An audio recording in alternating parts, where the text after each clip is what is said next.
लड़के ने बस अपना हाथ समुद्र के पानी में डाला ही था कि अगले ही पल एक अद्भुत नजारा सामने आ गया।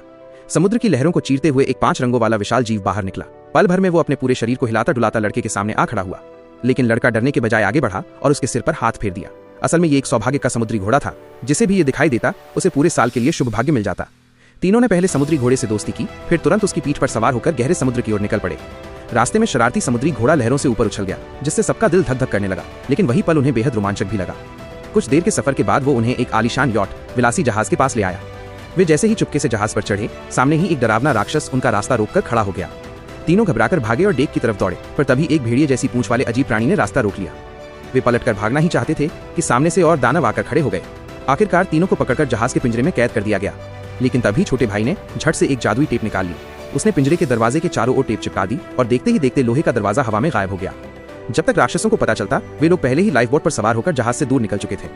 मगर जब उन्हें लगा कि अब जान बच गई, तभी छोटी नाव एक बेहद भयानक जल क्षेत्र में जा पहुंची, जहां गहरे समुद्र में विशाल भंवर घूम रहे थे और उसमें गिरने पर किसी को भी विशालकाय दांतों से टुकड़े टुकड़े कर दिया जाता।